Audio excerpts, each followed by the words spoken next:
Hello everyone, I am Samarth Bhatt. Welcome to you all to your second lecture of this limit camp. Hope you are enjoying now. This lecture will be pretty exciting in the sense that throughout your life you've been learning about numbers and various types of number systems, and today we'll be expanding that to something that we call complex numbers. Okay, so first of all, I will try to give you motivation through the concept called field theory. I will be just defining fields and then trying to give you the motivation as to why we should expand the number system.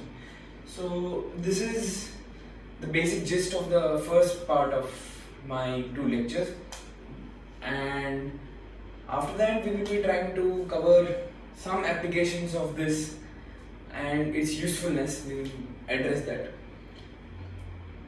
So first of all, let's look at all the number systems that we are already aware of. The counting numbers 1, 2, 3 and so on. This set is what we are all aware of to be the set of natural numbers. Adding another 0 to this will make it the set of whole numbers. But let's not write that, because we know that just if you add the additive inverses to the set of natural numbers, then along with 0 you will get the set of integers, that is minus 2, minus 1, 0, 1, 2 and so on. And then you have the rational numbers. Slowly as you went on in school, you expanded them to fractions. Fractions are any numbers that is said are from p by q, where p and q belongs to integers. Great. Then later, as you maybe it's introduced this way as square roots, and you slowly expanded this number system by adding irrational numbers to something called a set of real numbers. What is the set of real numbers? I mean, we didn't define it yet, and in school maybe you haven't yet defined it, but if you want to say it in very simple terms, then we will call it the set of those numbers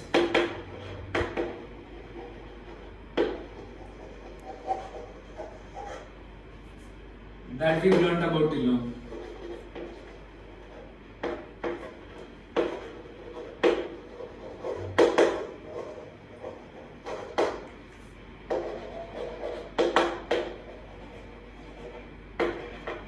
Great. So this is how much we are already aware of right now. These are the number systems that we know about. Now, until you knew the operation of square root, it was all fine. When you divided two real numbers where the denominator was not 0, the number by which you are dividing is not 0, it was in real numbers. When you added two numbers, real numbers, it was in the set of real numbers. When you subtracted them also, it was in the real set of real numbers. So the closure property was satisfied over here. But then suddenly when you were solving quadratic equations, or just while pondering, while exploring the operation of taking square roots, when you took the square root of minus 1, suddenly it was not a real number. There was no real number whose square was minus 1. Right, so now we were stuck. This is just one, maybe a hint to the motivation, but the motivation I shall be providing, as I already said, through field theory. So let's go to that next.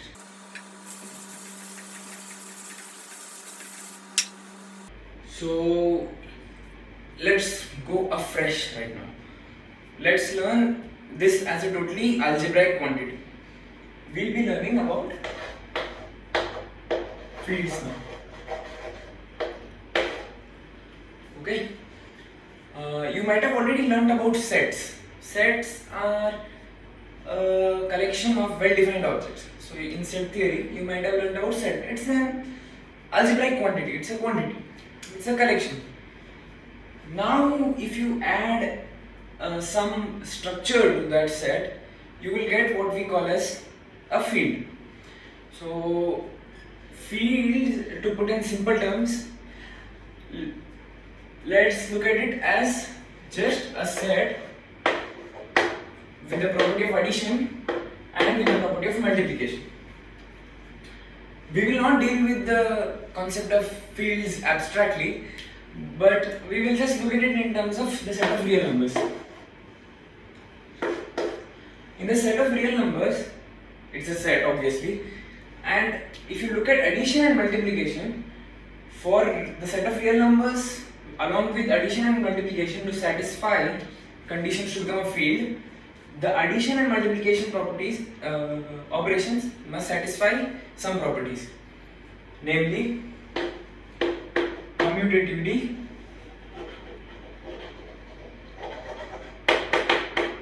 of both addition and multiplication, associativity,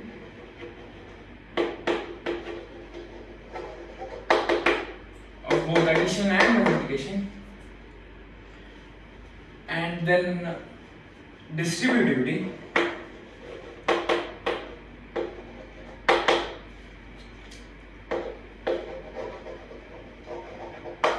this special property says that for the way we have defined addition and multiplication, a times b plus c must be equal to a times b plus a times c. And then some properties like inverse and identity.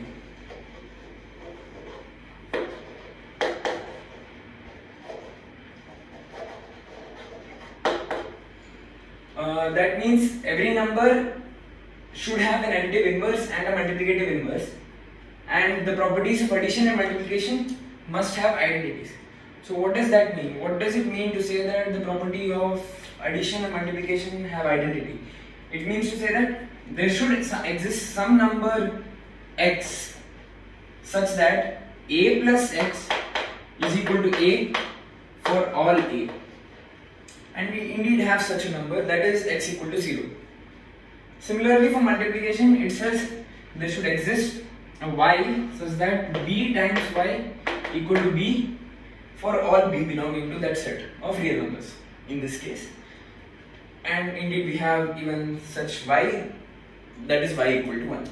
So there is an identity for both addition and multiplication. And inverses, existence of inverse means that for every a in the set there should be a b such that a plus b is equal to the additive identity. In this case it is 0. And inverse in multiplication similarly means that for every a there exists a b such that a into b is equal to 1, that is the multiplicative identity. Hence it satisfies all these properties and the set of real numbers qualifies to be a field.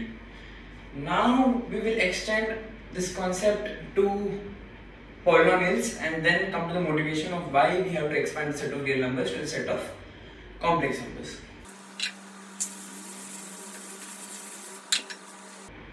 So now we will be learning about how fields play a role in polynomials. We already had a lecture in polynomials, but now we will look at it in a field point of view, from the field point of view. So how do we, let's look at a specific class of polynomials, say Rx. This, as you may have already seen, is just means the set of polynomials whose coefficients come from the set of real numbers, set of all polynomials. So this is a special class of polynomials. What we want to do is just do the following observation. Suppose you randomly take a polynomial from this set, say x square minus 1. What are the roots of this polynomial? Let's solve for them. If x square minus 1 is 0, x minus 1 times x plus 1 is equal to 0. This would imply that x is either 1 or minus 1. Great, cool. Why did I do this? This is simple math. I did this to make the following observation that both the roots belong to the set of real numbers. Yeah, you'd be like, what's the big thing in that? But say we look at some other polynomial, x square plus 1 equal to 0, x square plus 1, and we solve for the roots. In this case, there are no real numbers for which the no real numbers for which x square plus 1 equal to 0. But every second degree polynomial should have two roots, right? You might have already seen a teaser of this in school or somewhere, that there is a special number I or something, but we'll come to that. So this is the basic point. We want to extend this set of real numbers, just extend it such that it is still a field, but every polynomial of that field, that is, say we extend R to a special field K, then every polynomial of Kx has roots in K, and all the roots are in K, and there are roots for it. So that is pretty much the motivation I wanted to give you, although it's not so rigorous, but this is the motivation. Now we will I will give you a construction of addition of elements, that from R we add elements to make it a bigger set, and then I'll show you that it is an algebraically closed field.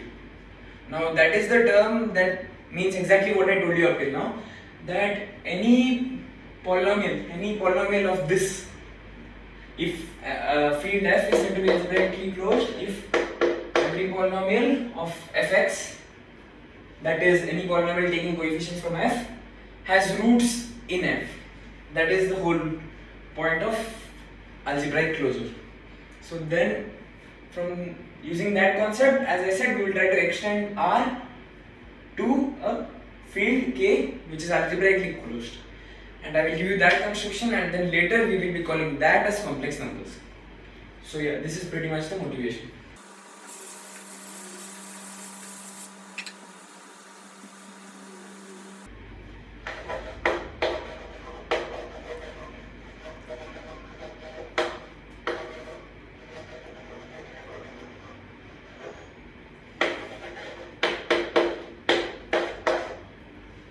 Now I will be giving you the construction.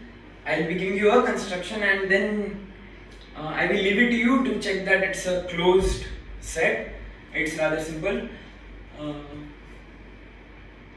Now I will be giving you a construction, and without proof we'll say that it will be the closure of R, and it will be a closure of R implies that it's a closed field. That is, every polynomial of that field will have roots in that field. So the construction is as follows: every element of that set, which we call as C, every element will be of the form A plus IB, where A and B belong to real numbers. All such possible numbers constitute this field. We will see how these behave after I define the operations of addition and multiplication, which will be consistent with the operations of addition and multiplication with the set of real numbers. So coming back, A plus IB. What did I mean by A plus IB? What is this I? I is that number which we define to square is minus 1. So I square is minus 1.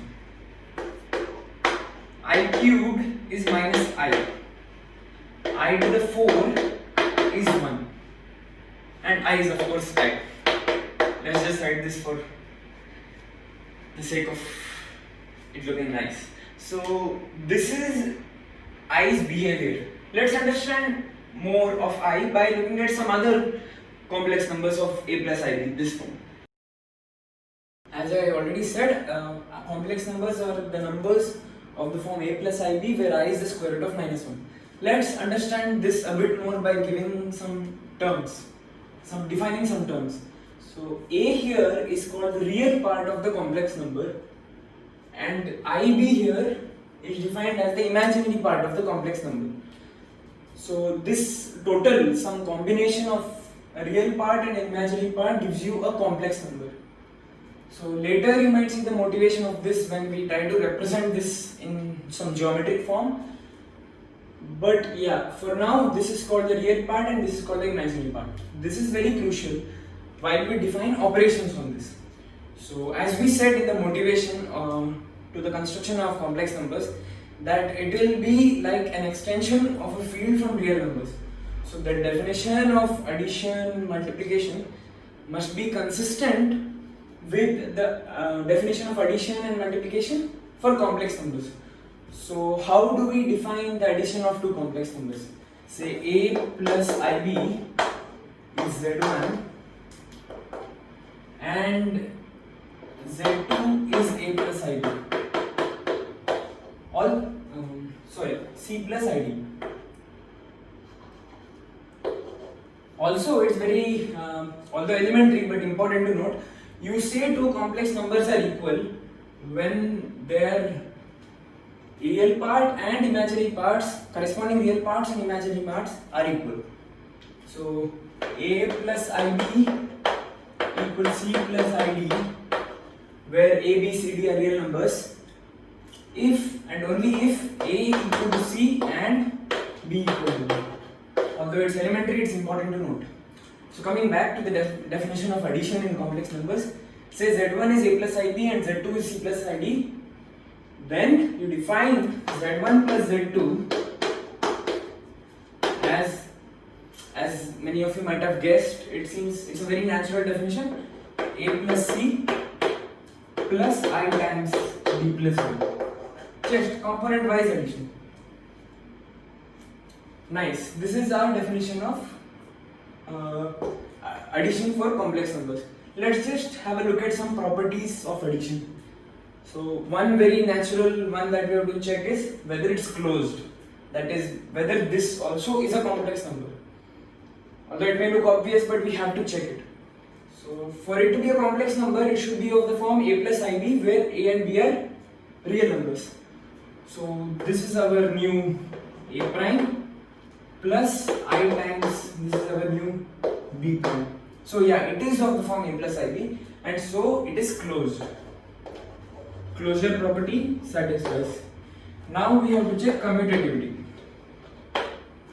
Commutativity means z1 plus z2 must be equal to z2 plus z1. So if this is z1 plus z2, where z1 is this and z2 is this, z2 plus z1 will be c plus a plus I times d plus b. So because addition in real numbers is commutative, that is c plus a equal to a plus c, and again b plus d is d plus b. Component wise they are the same, so z2 plus z1 is the same as z1 plus z2. So it's also commutative. Similarly, you can verify even associativity. Let's just do that quickly.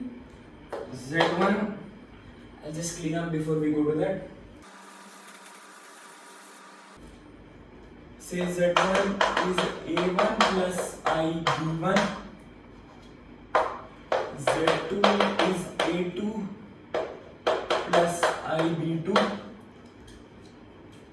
and Z3 is A3 plus IB3.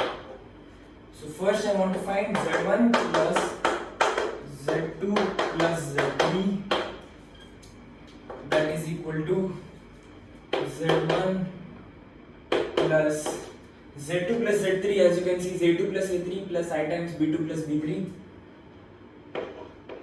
A2 plus A3 plus I times B2 plus B3. Again, this is a complex number, so you add Z1 in this complex number using the same definition. So this is A1 plus IB1, so A1 adds to this. Now, since A1 adds to this, it is A1 plus A2 plus A3. Now, because addition is associative in real numbers, it will be A1 plus A2 plus A3. A1 plus A2 plus A3. That is, you can add it anyway because it's associative. Plus I times, again for similar reasoning, B1 plus B2 plus B3 is B1 plus B2 plus B3.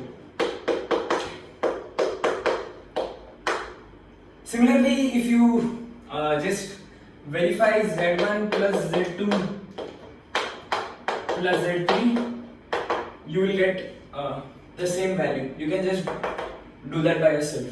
So this shows that addition is also associative. We have closure, commutativity and associativity. That's good.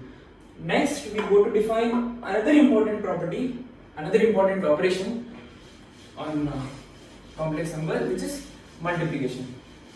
Once we do this, we can check whether these definitions still hold true in real numbers.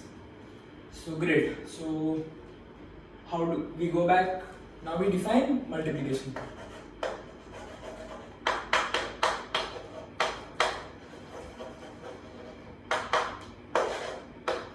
Again, it's a very intuitive definition.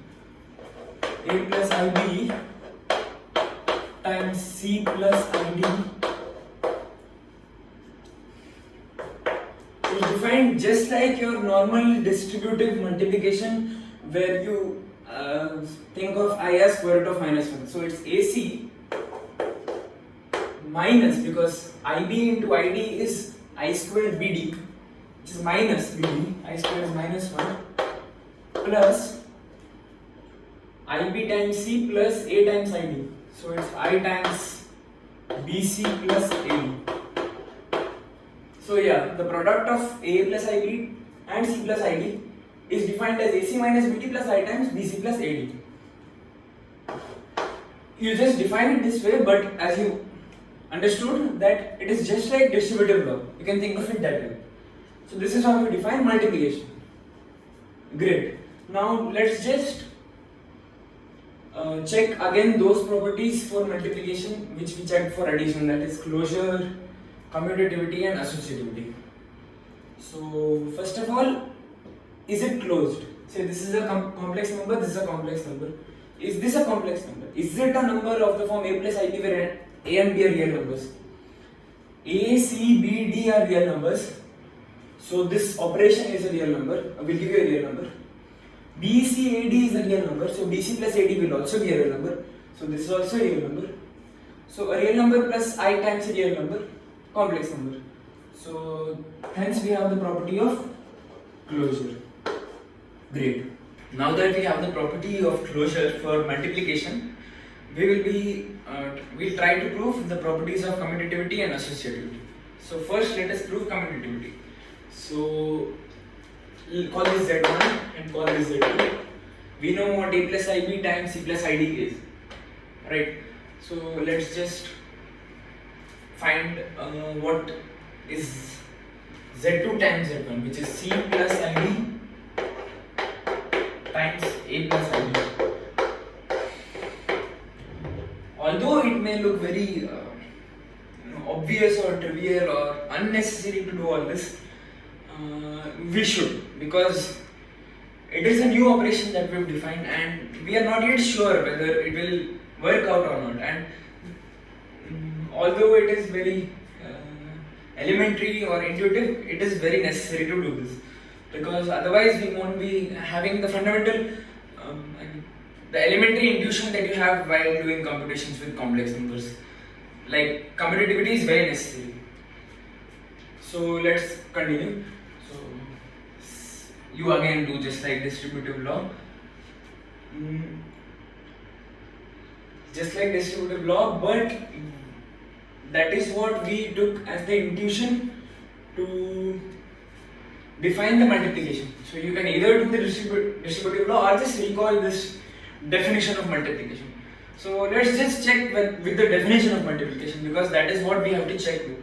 So if it is A plus IB and C plus ID, then it is AC minus BD plus I times BC plus AD. So here we are swapping A with C and B with D.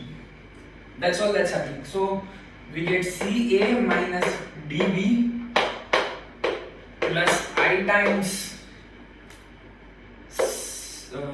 DA plus CB. Okay, great. So this CA minus DB, because now here the multiplication and subtraction are for real numbers, we can rearrange it and come back to AC minus BD, because commutativity and commutativity of multiplication for real numbers. And then again, similarly here, if you do AD and BC and this commutativity of addition, you will get back the same result. Hence, this times this is the same as this times this, because component wise they are the same quantities. So thereby we get commutativity for multiplication. Great. Now we have to do associativity.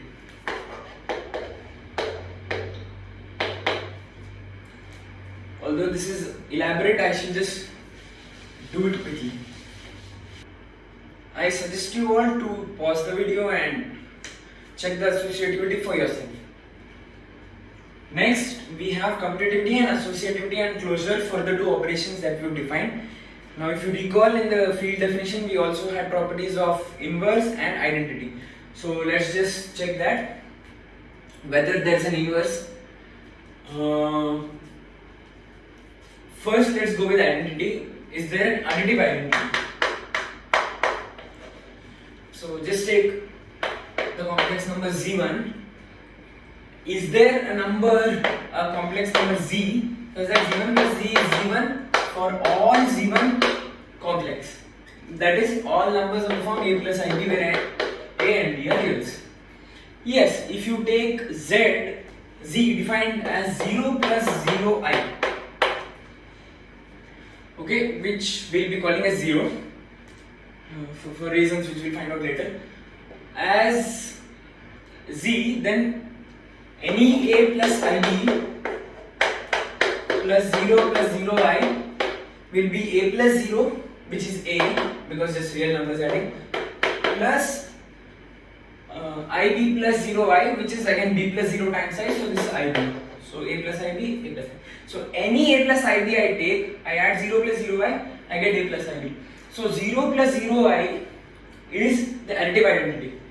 Now 0 plus 0i, because the imaginary part is 0, because that is the thing that is extra, right? I mean, real part we already had in real numbers. So because the imaginary part is 0, we will just call it 0 and just look at the real part. So this is our normal number 0.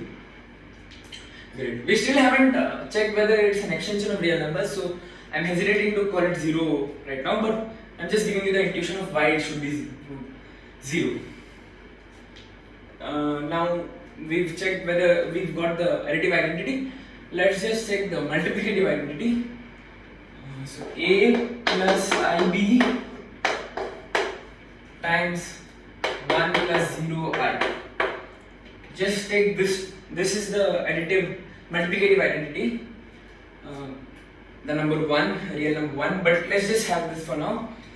So we can either check with the definition, or as I gave you the intuition, you can just use the distributive law. You just multiply this. You will get a plus ib plus 0 times a times I plus 0 times I times b. So just simple intuition, if you use or use the definition, either way you will get a plus ib. So because this a plus ib was arbitrary, you take any a plus ib multiplied by 1 plus 0i, the one, real number 1, you will get a plus ib. So this is the multiplicative identity. Now let's check for inverses. Is there an inverse always in the set of complex numbers for both the operations addition and multiplication? What does having an inverse mean? So for every z1, that is a plus ib, there should be a z2 such that z1 plus z2 is 0 plus 0i. The additive identity. As you can already see, a natural construction of z2 is minus a plus I times minus b. Why is this a complex number is one question, and by the definition of addition, when we add it, do we get 0 plus 0i is another. So let's just check whether it's a complex number or not. It's a real number, a is a real number, minus a is also a real number. So the real part, great, is real. And b is a real number, so negativity is also a real number. So it's a real number plus I times real number, complex number, so great. So there exists an inverse. Now we are checking whether it adds up to 0. So a plus minus a is 0, component wise you have to add. So we get 0 as real part, imaginary part, b plus minus b, 0. So 0 I. So great, you constructed an additive inverse. So for every a plus ib we have an additive inverse. Similarly, if you go to construct multiplicative identity, you need z1 times z2 is equal to 1 plus 0i. Now that's a thing to think about, because a plus ib you have and you're not really sure if you can always find, you can construct where 1 plus 0i will be. So let's so you're not really sure whether you can find a number z2 such that z1 times z2 is 1 plus 0i. So let's just assume there exists something like this, and this is something shady we're doing here. I'm just trying to give an intuitive construction but not really a proof. Later we can prove it, because once we have, if there exists, then proving would just be multiplying and checking and proving that it's a complex number. So let's just have this is 1 plus 0i. So let's just remove this if no, let's just have it, because here we will be looking at a very significant part of solving many such complex equations. By that I mean equations with complex numbers. So when you multiply, you get AC minus BD plus I times BC plus AD, which should be equal to 1 plus 0i. This means BC, again, how I told you, if two complex numbers are equal, they should be component wise equal, right? This is why I kept this 0i, because now we know that BC plus AD must be equal to 0 and AC minus BD must be equal to 1. So I'll just erase this and just write those two equations. BC plus AD equal to 0 and AC minus BD equal to 1. Now you can either solve for C and D or just look at the fact that this works. C equal to A by square root of A square plus B square and D equal to minus B by square root of A square plus B square. So coming to the part of multiplicative inverse, I will just give you a construction and you can later think about why this construction works. So what do we mean by multiplicative inverse again? That for every a plus ib we have to show that there exists a c plus id such that a plus ib times c plus id is equal to 1 plus 0, which is just the number 1. So if you take c as a by a square plus b square and d as minus b by a square plus b square, let's just say you take this, which means you take c plus id, this thing, plus I times this thing, as the number which you are multiplying this by. Because these both are real, c plus id will be a complex number. So if you multiply a plus ib times a by a square plus b square minus b by a square plus b square, I times, again distributive law, this a times this thing, a square by a square plus b square, plus this thing times this thing. So it's I square, a minus, so that makes it plus, and a b square over a square plus b square.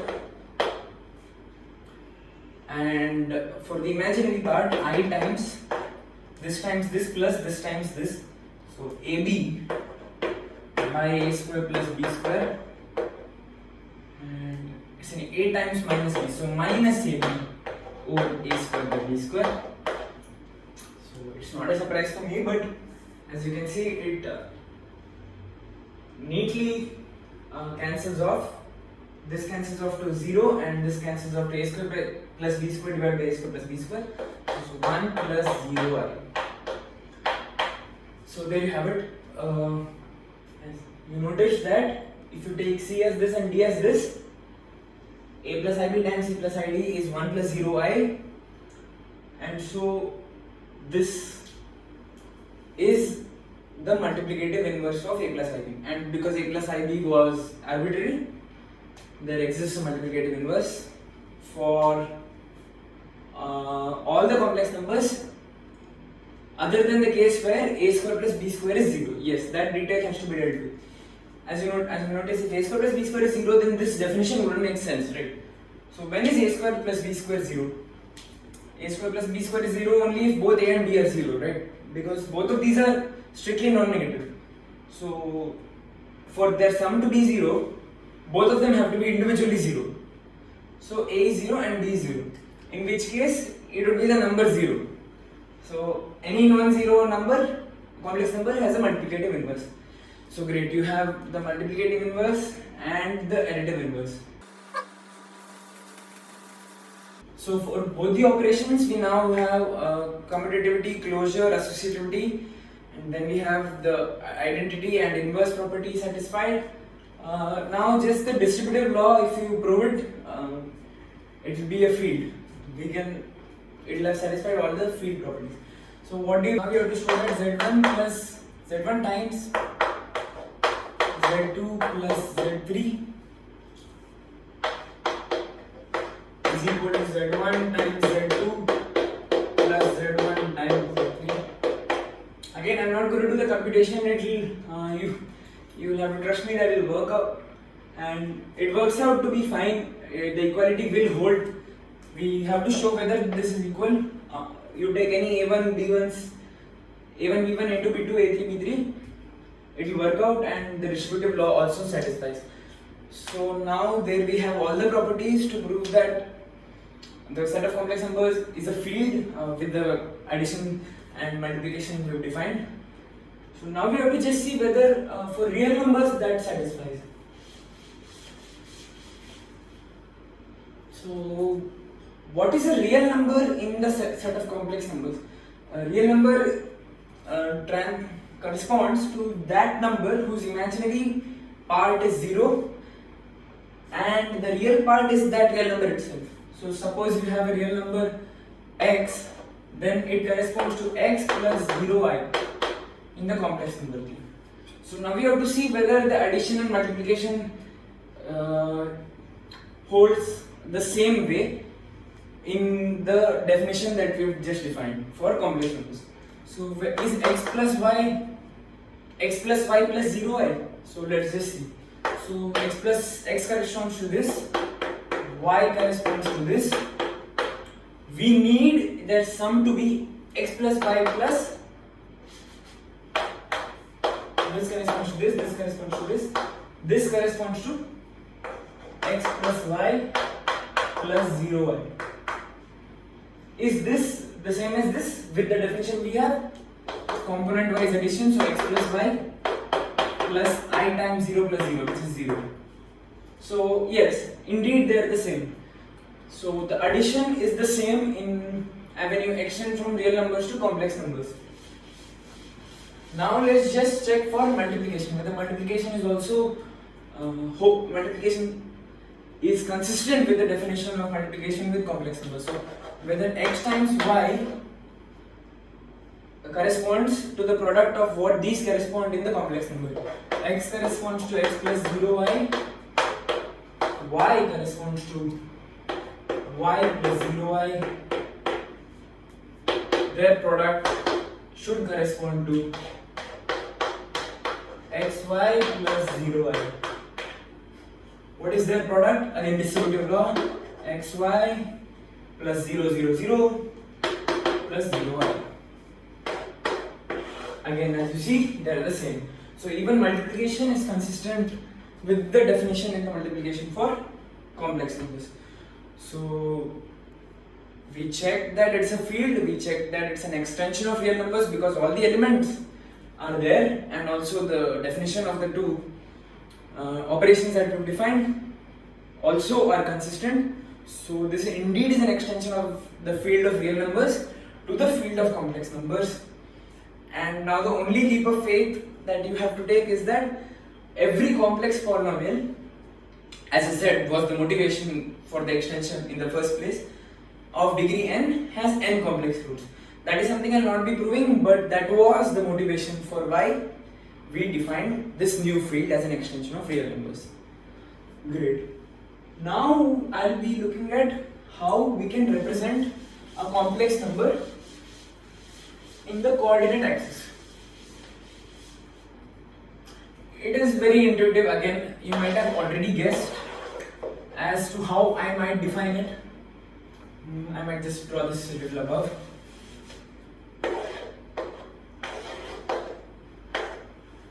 What I'll do is I'll call this as the real line. Your number line, standard number line is this. I just draw perpendicular line at 0.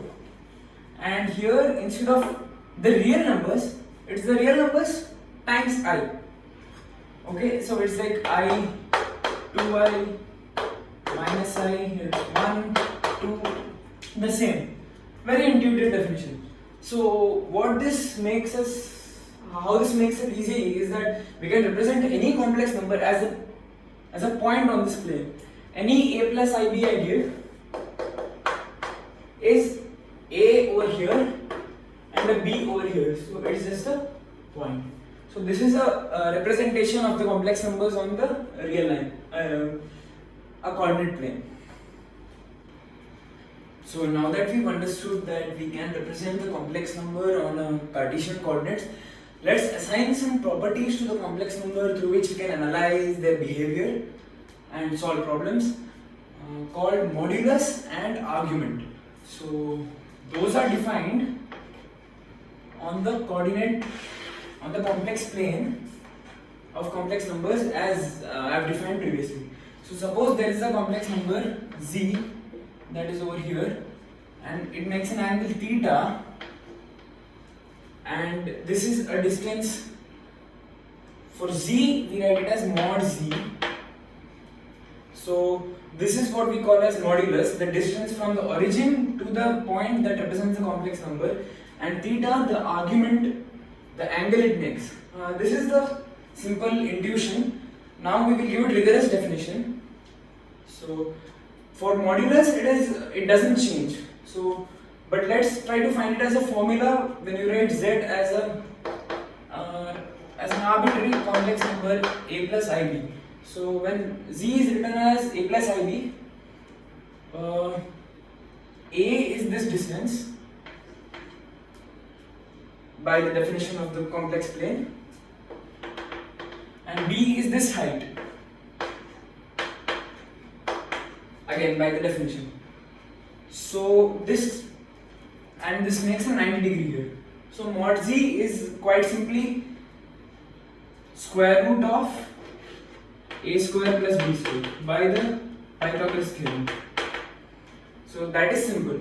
Now theta, there are different cases where we can define theta. So in the definition of the argument, what we try to make sure is that theta always lies between minus pi, that is minus 180 degrees, and plus pi, that is plus 180 degrees. So we try to make sure it lies between minus 180 degrees and plus 180 degrees. We try to make sure that theta lies between minus pi and plus pi, where it could take the value of plus pi and not the value of minus pi. So to try to illustrate this more, I will redraw the figure and explain in different cases for the complex number as to what value the argument of it will take. So if the complex number is in the first quadrant, then this theta will take a value, a positive value, and will be an acute angle, right? So something like 60 degrees or pi by 3. Now if it is in the second quadrant, again you have to go from the positive x-axis in the anti-clockwise direction. It will be an obtuse angle yet positive, something like 120 degrees maybe. But if it lies below on the negative side of the y-axis, then since we have to go in the clockwise direction, you assign a negative value, say minus 30 degrees maybe, or pi by 6. And similarly for the third quadrant, because it's on the negative side of the y-axis, you assign a negative value but with an obtuse angle value, say minus 120 degree. And if it's on the y-axis, x-axis, but on the negative side, then you give it a value of 180 degrees and not minus 180 degrees, because we are admitting pi but not minus pi.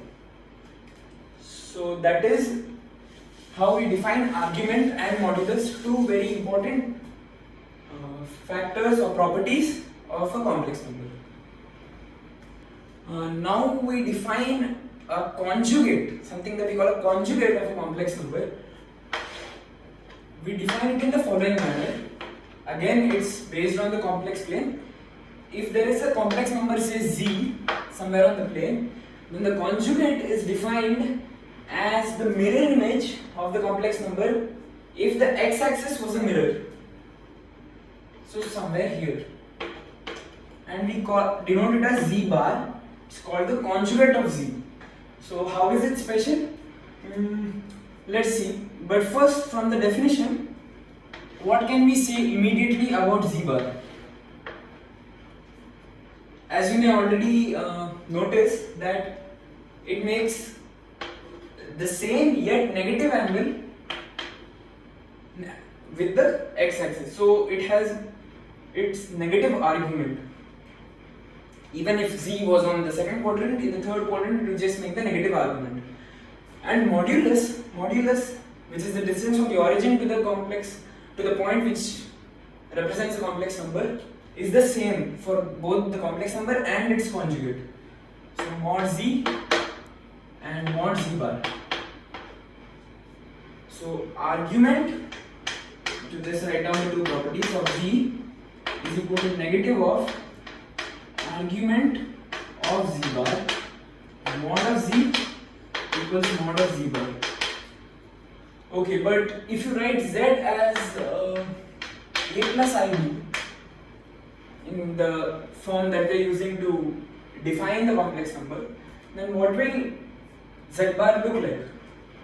So if z is a plus ib, what does that mean? Let's go with that first. It means that this distance is a and this distance is b. So again, this is very obviously true that even this will be b, because it is just the mirror image, and then a is the common component of it on the x-axis. So z bar still has a component of a on the x-axis, but it has a component of b on the negative side of the y-axis. So just by how we defined the complex plane and how complex numbers go on the complex plane, this is a minus ib. So z is a plus ib and z bar is a minus ib. Now we will try to show an interesting result which you will use many times while solving problems, is the following. So if we have a complex number z, a plus ib, then we know its conjugate z bar is a minus ib. Just while wondering, if we multiply z and z bar, we get a plus ib times a minus ib. Again, using the distributive rule or the definition, we get this to be a square plus b square plus abi minus abi. So this is a square plus b square. But we notice something uniquely different about a square plus b square. This is nothing but the square of the modulus of z or z bar, because now we know that both of them have the same modulus. So this is an interesting result that we can just note. Mod z bar square is equal to mod z square, that is equal to z bar. That's cool. We have a result that we can use to solve problems now. So now that we've defined the conjugate of a complex number, let's look at these few properties that we get immediately. So let's all view this with respect to the complex plane. See, this is z and this is z bar. The first thing it says is the conjugate of z, that is z bar whole bar, is z. So that means the conjugate of this number is z itself. Yeah, that makes sense, right? Okay, but we can also prove this by using the alternative definition that we've had, that is the conjugate of a plus ib is a minus ib. So using this, if we try to prove, we have z bar to be a minus ib if z is a plus ib, and then the conjugate of a minus ib is a minus I of minus b, that is a plus ib. Either way we have the result. So now looking at z plus z bar, if z is a plus ib, then we have z bar to be a minus ib, making their sum equal to 2a, which is exactly 2 times the real part of z. So this is just a notation. Re of z means the real part of z. That is, if z is a plus ib, then re of z is a. Similarly, there's another result, that is z minus z bar. Again, im means the imaginary part. So let's just have a look at that also. If z is a plus ib, we want a plus ib minus a minus ib. So on expansion of this, that is opening the bracket, we get a plus ib minus a plus ib. So the a's cancel and we have 2 times ib. This is exactly the 2 times the imaginary part of z. Next, we have another result, that is the conjugate of the sum or difference of z1 and z2 is the conjugate of the individual ones summed or differentiable.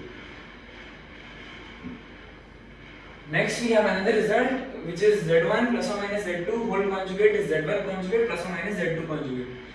This also you can prove it similarly by just assuming z1 and z2 to be a plus ib and c plus id respectively. So I'll leave that to you guys. And next we have another result, that is z1 z2 whole conjugate is z1 conjugate times z2 conjugate. That also we can do by just assuming a plus id and a minus id, writing it in the Cartesian form. So I'll just do this one. A plus ib times c plus id whole conjugate is what I need. This is, as it's easy to expand, ac minus bd plus I times bc plus ad whole conjugate, which means we just have to negate the imaginary part. Gives us ac minus bd minus I times bc plus ad. This is the left hand side. The right hand side is z1 bar times z2 bar. So that is a minus ib times c minus id. This is equal to, you just have to use a distributive law, a times c minus b times d. Let's just have a plus I times minus bc and minus ad. If you compare this and this, is just the same, so giving us this result. Next we have another interesting result, but I will not give it straight away as result, we'll just try to find it.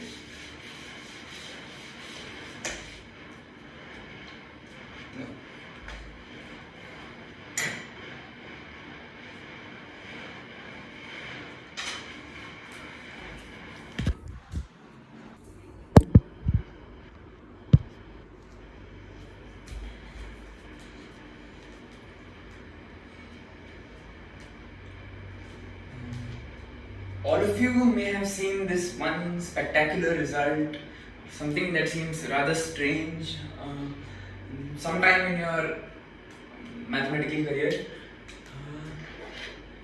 E power I pi equal to -1. I mean, this seems rather strange, and most probably many of you have not yet completely understood what is the reason behind which we have this kind of result, or what this even means actually. Because at least now we know the meaning of I, that is square root of -1. Pi e1 we knew, but how do you make sense of this whole result? I mean, what is the funda that's happening? So to understand that, today's lecture will be targeted in that direction. You might need a little requisites in trigonometry to understand this part of the lecture, but I hope you guys are having some knowledge of trigonometry. If not, you can just try and follow. I'll be giving intuition on the way we go. Okay, so e power I pi is -1. How do we make sense of this? So as we've already seen, one representation of the complex numbers is that the complex plane is represented in terms of something like Cartesian coordinates, the x coordinate and the y coordinate. The next representation that we will be using is something that has to do with polar coordinates. What are polar coordinates? You just look at how far the point is, that is this distance, and what angle it makes with the positive x-axis. You guys might already think of something that some factors or properties of a complex number that we've learned that represent these two values. So this distance we've already learned to be the modulus. Say if this is z, this is mod z, and this is theta, the argument. So say there's a number z, complex number z with mod z as its modulus and theta to be its argument. Then we can just take this result to be just take the result. I'll explain how to make sense of it. I will not give proof of it. I apologize for that, but let's try to make sense of it. Yeah. Z is written as, can be written if is a plus ib and has mod z and theta as its modulus and argument. Then we can write a plus ib as mod z, which is a real number of course, times e to the I theta. This is how e to the I pi, e to the I theta comes. How do we make sense of this? I'll try to explain that now. E power I theta is equal to cos theta plus I sin theta. Now this is the underlying expression that we are using to write this. Now the proof of this is something that, as I said, I won't be giving, but this is the result that we are fundamentally using. E to the I theta is cos theta plus I sin theta. Now how does this give this? So let's not look at it for all the coordinates, although you can try that, taking the complex number in all the coordinates and just look at how it makes sense in every quadrant. In this quadrant, say e to the I theta, if it is cos theta plus I sin theta, then mod z times e to the I theta is mod z times cos theta plus I times mod z times sin theta. What is mod z times cos theta? Now again, here is where we need the trigonometry knowledge. Mod z times cos theta is, if in a right triangle you take the hypotenuse and multiply by the cos of this angle, then it will give us the length of the side which is adjacent to this angle. So this is mod z cos theta, and this is rightly our a in the a plus ib.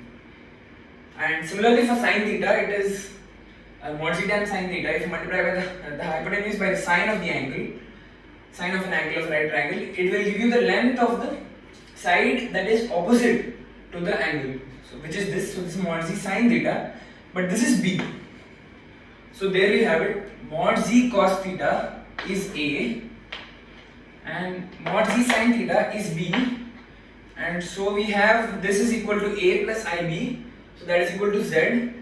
So z is mod z into e power I theta.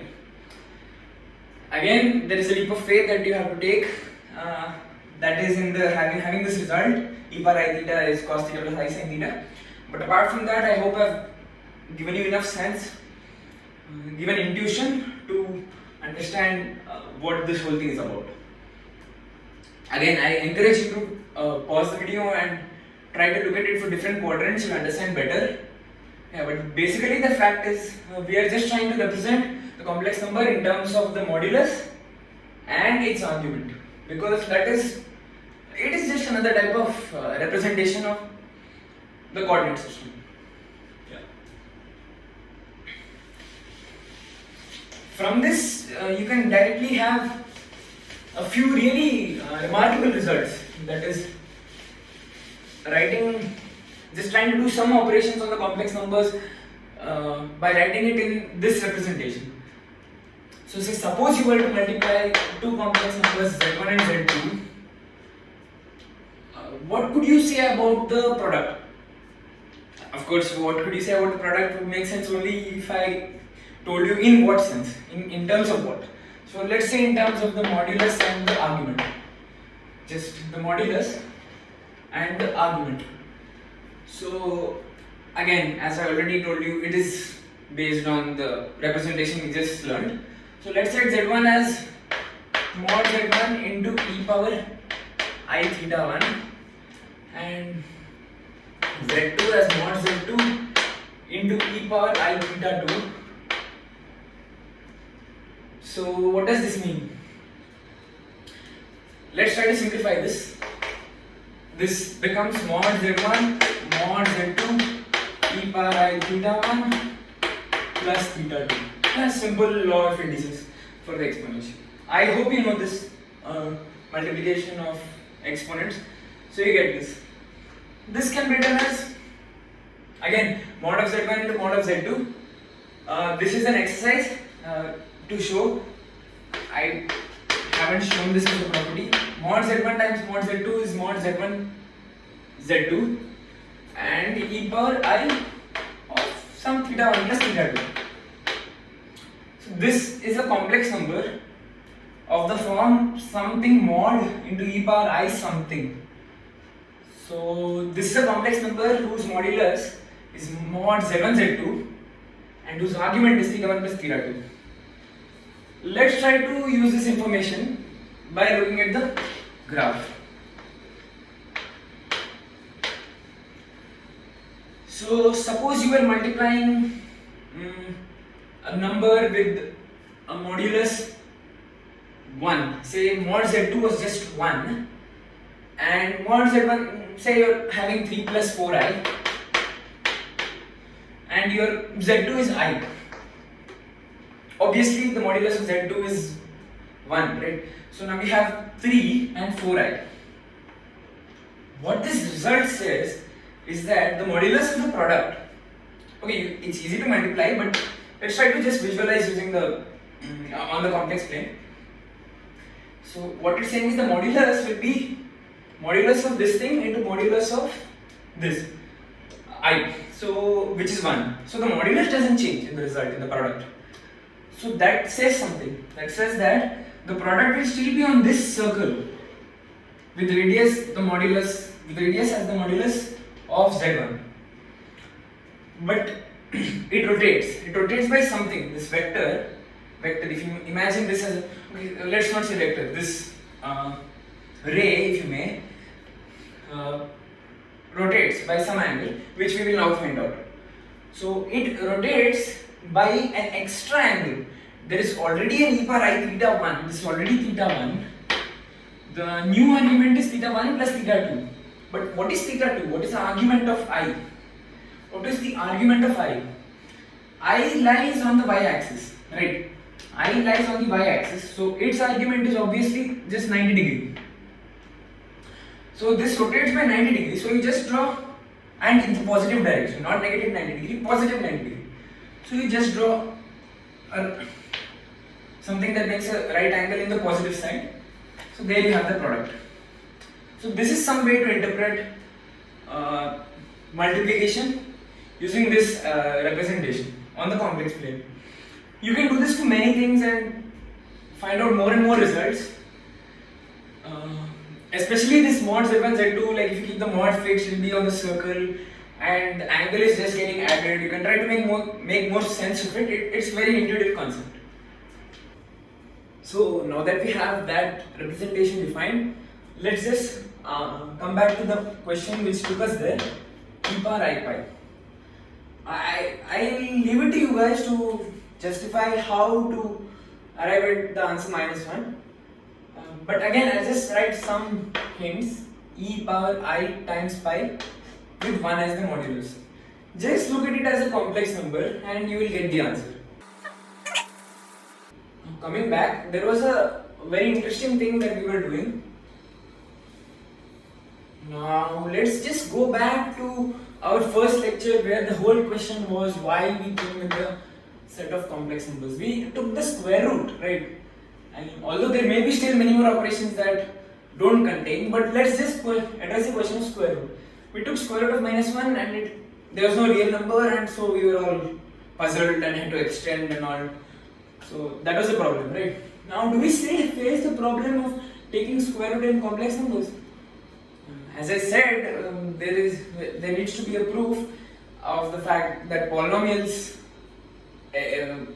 in the polynomials part of the lecture I told you that any complex polynomial has all the complex solutions.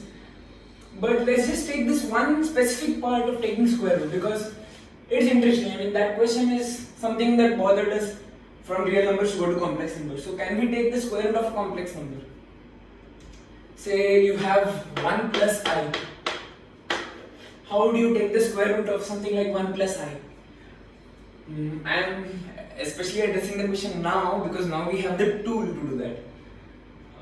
We know that we can write this as in the exponential form, which is way more easier because suppose you have a real number mod z times e to the something, then the square root of it will be just the square root of this thing, it's a real number and also positive real number, so it's very easy, times the square root of this thing, and square root of a power b is just a to the b by 2, right? This is just whole to the half. So again, that's also simple because what happens here is just that, again, let's just look at it in a very specific case, like 1 plus I. That way we'll understand better. So what is the modulus of 1 plus I? Square root of 1 square plus 1 square, that's root 2. Simple. Now we want to look at, find the argument.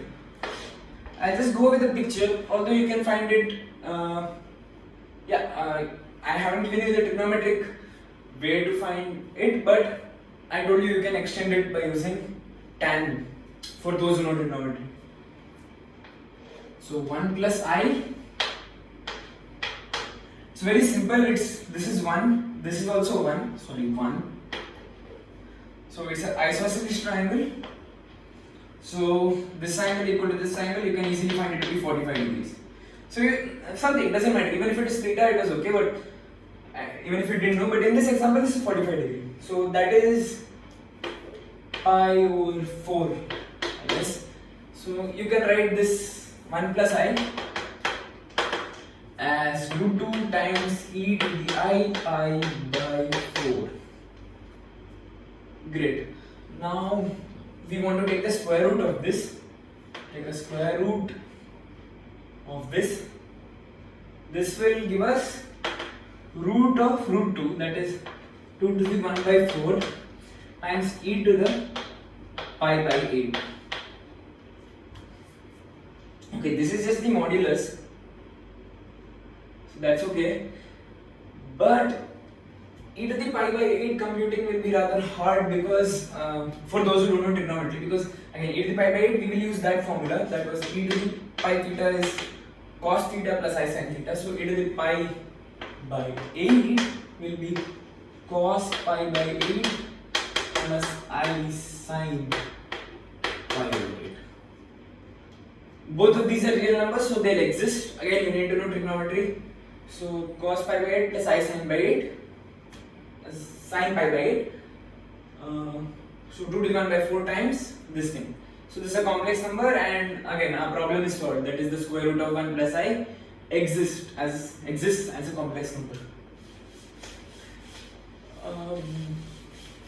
While taking square roots, cube roots, and many other answers in that endeavor, there is one very interesting number that pops up. That is the cube root of unity. You may have heard it somewhere. It's a very interesting topic that we'll be discussing now. Cube roots of unity is interesting for a very particular reason. First of all, what do I mean? Let's go slow. So suppose you have this equation, z cube equal to 1. You have to solve this now, right? Suppose you were to solve this. How would you solve this? You obviously have one answer at first, z equal to 1. That's it, right? I mean, is there anything else to solve for? Yes, now that we have complex numbers, we will go further. We will try to find the other roots, because now that we know that they exist. So how do we do that? Simple algebra. Bring everything on one side, and then you have to factorize this in a linear fashion so that all the factors are linear with the roots in them. In this case, it's easy, or maybe because I've seen, but it's not hard. You can try yourself also.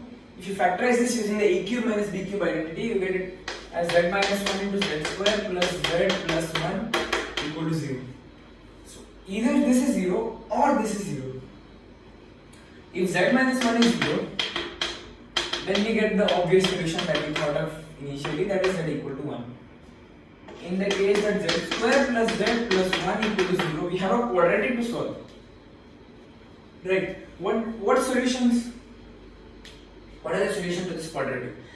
Let's just use the quadratic formula. It will be simpler. So minus b plus or minus square root of b square minus 4ac by 2a. This is equal to minus 1 plus or minus root 3 by 2. Wow, that popped out of nowhere. Minus root 3. That popped out of nowhere. So, how do we make sense of this now, and why is it special? Is the next question. First of all, we know we can write square root of minus 3 as I root 3. So minus 1 plus or minus I root 3 by 2. These are the two other solutions to the cube roots of unity. Why is this special? Is the next question. First of all, we will try to solve this in a different way, in a rather complicated way, because this was very simple. I mean, it's just factorization and solving of quadratic. But now that we know that we can write a complex number in the exponential form and then take roots by just dividing the angle by 3, the argument by 3 or whatever, like we did in the previous one. We just divided pi by 4 by 2. Let's just write in that way to see whether it's special in some way. I'll just write the 3 solutions of this equation over here that we found. 1 minus 1 plus root 3i by 2 and minus 1 minus root 3i by 2. Those 3 solutions that we found. Now let's try it in the way using exponential representation of 1. So suppose z is a complex number whose cube is 1. Let's just write it as mod z into e to the I theta. Z is equal to mod z into e to the I theta. For z cube to be equal to 1, mod z cube, which is cube on both sides and equated to 1, mod z cube into e to the I 3 theta must be equal to 1. But 1, as we know, it lies over here, has a modulus 1 and an argument 0 or 2 pi if you may. So that's the trick here. We are trying to look at 0, the theta 0 or 2 pi. So 1 is 1 times e to the 0 or e to the I 2 pi. You can make sense of this from the fact that e power I pi is equal to minus 1. because theta differs by 2 pi, even if you rotate it by 2 pi, it's still the same, right? So we're using that fact. So e to the I pi is -1, you square on both sides, you get e to the I2 pi is 1. So we're writing 1 this way. You can write it in many ways. E to the I 4 pi is also 1, and so on. There are many ways in which you can write. But okay, coming back, mod z cube should be equal to 1 into e to the I, all these numbers that are possible. That is 2n pi. Right, if you just look at it, where n belongs to the set of 4 numbers. It could be 0, 2, 4 or anything. Okay, so now we have to equate the real parts and the imaginary part. That is something we used to do till now in the Cartesian representation. But in the exponential representations, you can just equate the moduli and the arguments. So that's what we will do here. Mod z cube must be equal to 1. Mod z cube must be equal to 1. For this we have just one solution, because here mod z is real. So mod z must be 1. So this is equal to 1. Now we have by equating the other part, that is the exponential part, e power I 3 theta as e power I times 2 and 2 pi n. Okay, I'll just clear this up, it's getting messy. What do we have? We have e to the I 3 theta is e to the I 2 n pi. That means theta can take any value of the form 2n pi by 3, because anytime you multiply by 3 you get a number which is of the form 2n pi and it satisfies the equation. So theta can be any angle of the form 2n pi by 3, right? Yes, because again, as I said, it just satisfies the equation. So what does it mean to say that theta can be any number of the form 2n pi by 3 on the complex plane? Let's just take some values. If you put theta as 0, you will just get z equal to 1, the first solution. So for n equal to 0, you get z equal to 1, the first solution. If you put theta equal to n equal to 1, you will get mod z equal to mod z, which is 1, into e to the I 2 and 2 pi by 3. Now if you know trigonometry, this will be equal to cos theta, cos 2 pi by 3 plus I sin 2 pi by 3, using the formula that I mentioned previously. So cos 2 pi by 3 will be minus half, and sin 2 pi by 3 will be root 3 by 2. So you will get plus I root 3 by 2, which is the second solution. So you will get z equal to minus 1 plus root 3I by 2.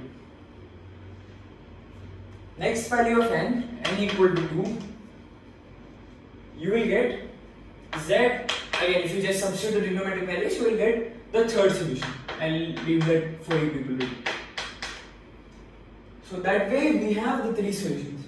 Now you may point out we could go on 3, 4 and so on. If you notice, I'll leave that to you again. For those who know trigonometry, if you compute, you will just keep getting the same solutions. Okay, but what is so special about this? Z equal to 1, if you say, that lies over here. Let's just plot it on the complex plane, all the 3 roots. And for argument 2 pi by 3, 120 degree, 2 pi by 3 is in degrees.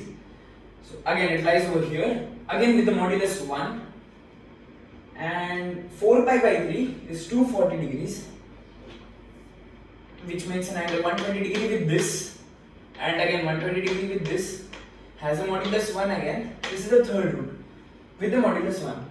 So it lies on this circle, making this nice shape. 3 roots on a circle making 120 degrees each from each other. There are a lot of properties that we can have with this, and a lot of algebraic identities that you can use this to make sense of and solve problems. So that we will be looking at in the next lecture. This is just an introduction to the cube roots of unity. Yeah, again, these three complex numbers are called the cube roots of unity.